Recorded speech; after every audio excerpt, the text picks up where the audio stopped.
soo badadayn magaalada Buuhoodle goobaha waxbarashada ee gaarka loo leeyahay ayaa waxaan saaka booqasho ku tagnay maxadka Daalubiri ee ku yaala magaalada Buuhoodle. Maxadka ayaa waxaan kula kulnay arday aad u fara badan isugu jirta wiilal iyo gabdho. Ardayda halka dhigaysay ayaa waa inta badan waxay arday aad u yaryar. Maxadka ayaa waxaa naga warbixiyay marxaladuhu soo maray maamulaha maxadka Cumar Cabdi Ibrahim. Sidoo kale maamulaha ayaa wuxuu noo sheegay maxadka in la furay 2013 bishii shanaad isagoo lagu furay arday gaadhaysa 10 arday. haddana maxadku uu marayo 300 oo arday. maxad kale oo ka farcamay maxadka مدرسة دار البري إن شاء الله تعالى Buuhoodle sida la ogsoon yahay waxaan ku soo bilownay markii ugu horeysay horta waqtiga aan furnay 2013 bishii shanaad ayaan furnay maanta ay tahay 2018 bishii tobnaad ay bilow ay tahay ilaa inta waa furnay alxamdulillaah rabbil caalamiin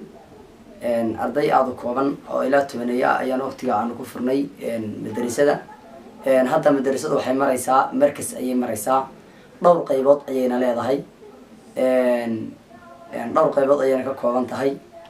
qaybta koobaad qayb madrasa ayay leedahay waxay kale oo leedahay qayb kuleeja oo xaraysa iyo qayb sideena labadaba waxay kale oo leedahay macad diiniya macad Daarulbiri oo isagana la dhaho macad Daarulbiri macadkaas oo isaga qudhiisu hal dafcad ay ka baxday hadii inta warbixinta aan hore ugu sii soqo alxamdulillaah rabbil caalamiin ilaahay ayaa mahadle ardada aad u koobnayd ee waqtiga Daarulbiri aan ku furnay hadda waxay gaadhaysaa ardayda kuleejka iyo ardayda madrasada marka la sugeeyo alxamdulillaah rabbil caalamiin ilaahay baa mahadle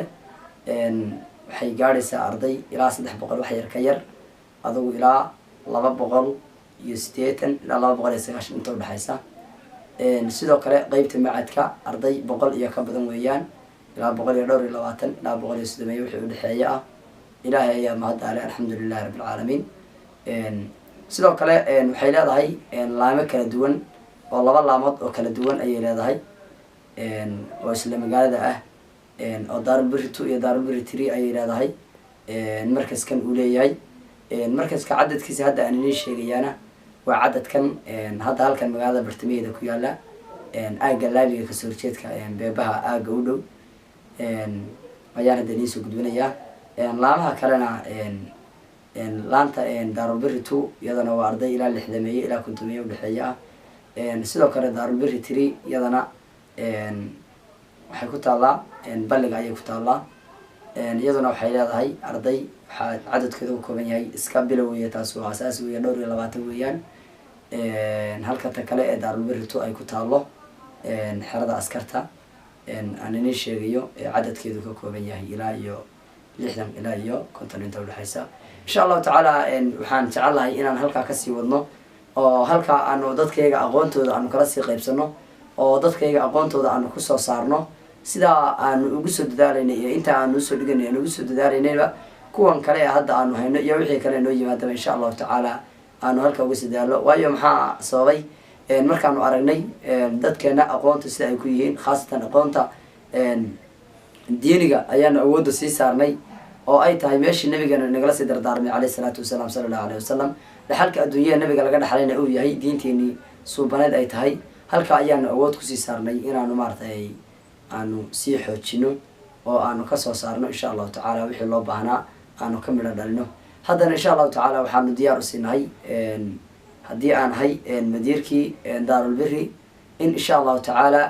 aan wax midho dhal aan ka soo saarno hadday qaybta tartamaadka hadday tahay iyo qaybta aqoon ahaan hadday tahay ama qaybta yar ay tahay qaybta waaweyn intaba ay tahay ilaahay ayaa mahadda kule ilaahay ayaa mahadda leh alxamdulillaah rabbil caalamiin ilaahay ayaa boqol jeer mahad celinay intaas oo jeer aan mahad celinayna ilaahay halkan nagu soo sameeyaa mahadle warbixinteedu intaas ayay ku koobnayd oo warbixinta guud ahaan aan kaga hayno waxa kale maanan hayn waqtiyadii hore adigu hanti kumaana jirin rasmi ah laakiin insha Allah taala hadda hanti dhul ma guurtaana hadda waan u helay markaska ama madrasada hadda dhinaca loo dhigaba insha Allah taala haddana waa ku jirnaa dhismihiisii iyo hawshiisii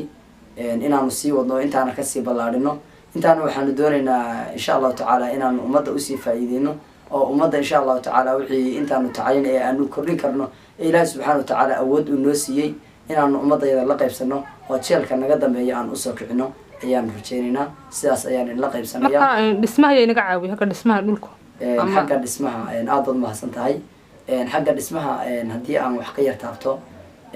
waxaa ugu badan wax naga caawiyey dabadna wax nagama soo gaadhin dal kalena wax nagama soo gaadhin waalidiinta kheyr allaha siiyo ayaa mataqaanaa hawsha abaabulkeeda galay waalidka ayaana iska lahaa insha allahu tacaala. facekii koobaad waanu ku seesnay adigu bulukeed iyo waxyaala noocaas sibir iyo waxyaala noocaas nuucii qarashaad ee soo galay waanu ugu iibinay insha allah. wixii dambena waxaan doonaynaa inaanu u kacno oo maaragtay anaga qudhayadu wixii islaamiha maaragtay arrinkaa ka qayb qaadanaya waa diin weeyaan diinta ilaahay weeyaan madrasa weeye ciyaalkeena ku baranayaan in iyadana aan usii socono insha allahu tacaala aanu hore ugu soconaya jecala.